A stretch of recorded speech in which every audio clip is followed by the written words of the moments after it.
Satnam. Satnam, Satnam, Satnam. Happy Sagittarius season. I wanted to pop on here and just love you and tell you how much Papa Bear and I miss everybody, and to bring in this amazing energy. Do you feel it? There's amazing energy, a huge shift in energy as we move from Scorpio to Sagittarius season. So in this pep talk, we're going to talk about what Sagittarius season has to offer all of us, what Pluto moving into Aquarius can do for all of us, and how to use these frequencies to bring about a stronghold for you in this new version of you. We all feel it, right? That we're different.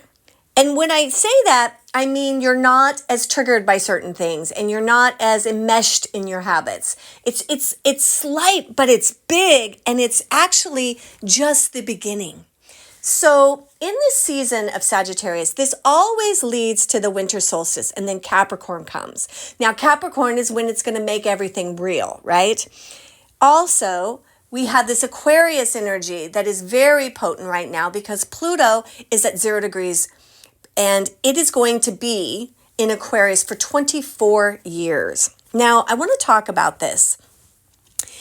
What's amazing about this is how God is using energy to bring about the golden age, to bring about your golden chapter, to bring about the highest version of you.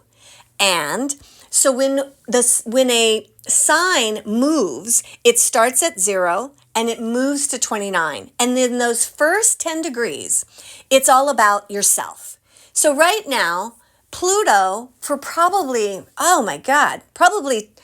8 years, will be in the beginnings of reconstructing you and your Aquarian-ness, right? How you, the golden you, is going to be revamped, higher frequency, find your purpose, and be a part of this golden era of awakening.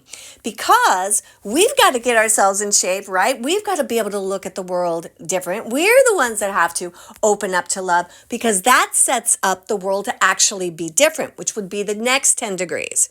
So right now, even though there's always going to be an element of this next 24 years about how what you are and what you believe affects the collective, affects your family, your county, your country, your world, the universe. I mean, it's really that big. Your consciousness. It's interesting. I've been, with Mom. She's fighting cancer, and I've been listening to this book, Anita Moorjani, Dying to Be Me. It's an amazing story about dying of cancer and coming back. And one of the things that she describes is really going to go with the energy that's with us right now. And that is Sagittarius right now in its beginning degrees, asking us to believe. But Sagittarius is just like the scratching of the surface. Believing is one thing, knowing is another. But we need that hopeful Sagittarius believing energy. That's what we always access when we want to elevate ourselves, to meet the guy, to heal the cancer, to get the job. We need that believing. But the believing has to, eventually move itself into what I would call knowing. I don't just believe, I know God, right? I don't just believe that Tony and I are in it forever. I know we are. I don't just love Kundalini yoga and believe that it works. I know it works. So that is what we're doing in this believing season.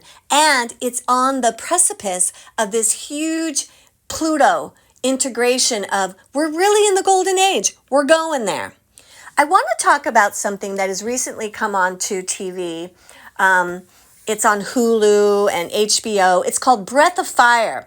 And it has some positive and negative things about Kundalini yoga. So what I really want us to understand is the Breath of Fire, what they really bring to the forefront. And this absolutely is true, y'all.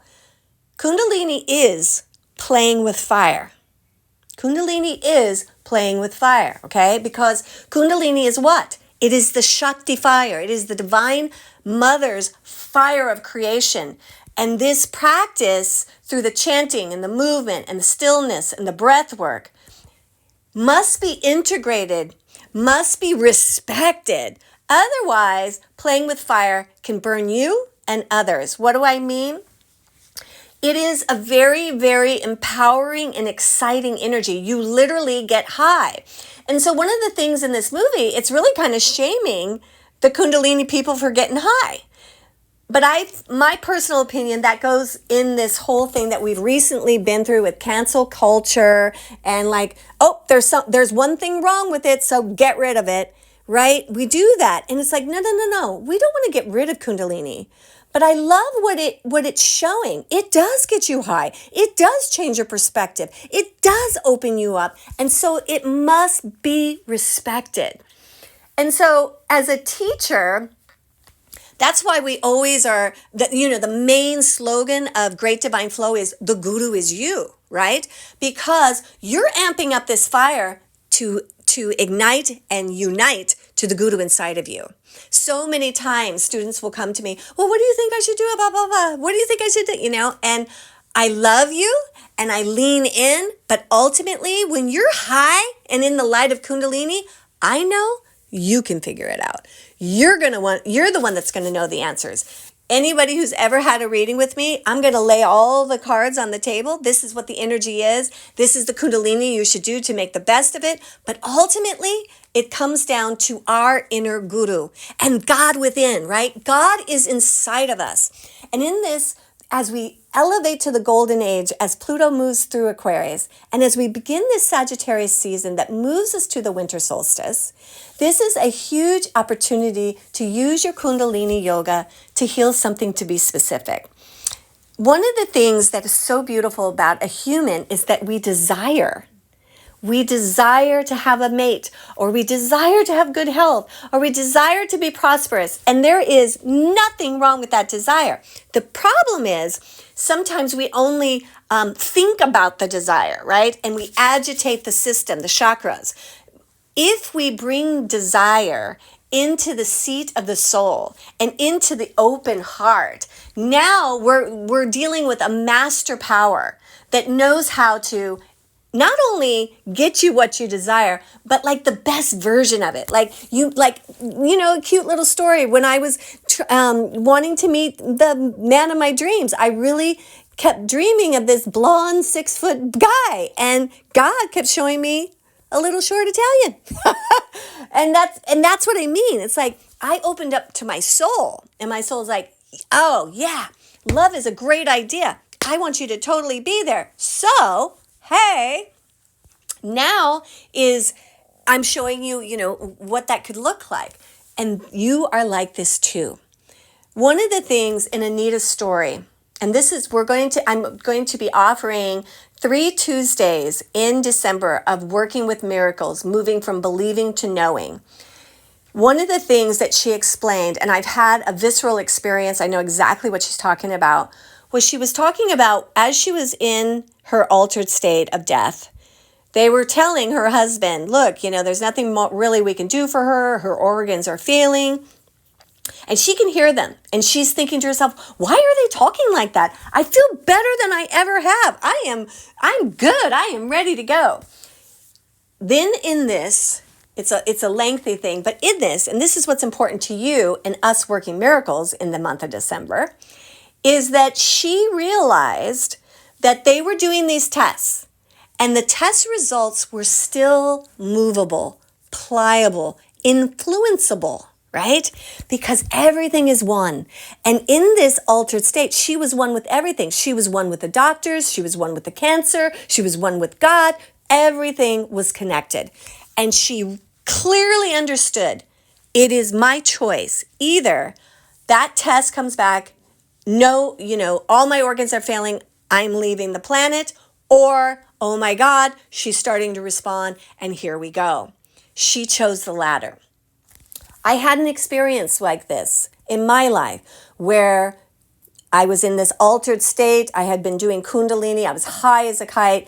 The cops come to my house. It's about my daughter. Anyways, I had the exact same feeling Anita had, in that I knew that the energy was pliable, that nothing was set, that my job was to hold the key, the frequency, that everything is fine and that everybody is going to get through this and nobody is hurt. And then that is what happened.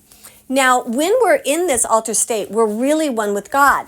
So you would think, well, then everything's always going to work out right. Not necessarily, because when we are close to God, we can also understand why negative things must happen. And we ourselves might say, no, I'm going to have this cancer experience so that I'm going to have this cancer experience because I want to do it so I can really believe in love and trust myself and God. Whatever. I'm just throwing an example out. But this is what Aquarius and Pluto is all about. Frequency, the vibe, the way something feels. So beginning next week, not next week, the following week, on December 3rd, we're going to have 3 Miracle Tuesday classes. It's going to be a Dharma talk, a breath work, a sound healing, and a deep meditation. It is not a Kundalini class, but it is a class in harnessing your miracle skills. I love you all so much. Please continue to pray for Tony's mom, Sandy. It really, really is helping. And know, I'm here for you to do your Pluto and Aquarius reading. What we will do is we will look where Aquarius is, but also the 4 quadrants in which this Pluto energy will affect, and also the ruling planets, Uranus and Saturn, what degrees and houses are those in for you. This is going to really help you navigate the next 24 years, starting now. 25 is a huge, dynamic, energetic frequency change. And of course, all of 25 will be in Aquarius. We'll talk about this for years.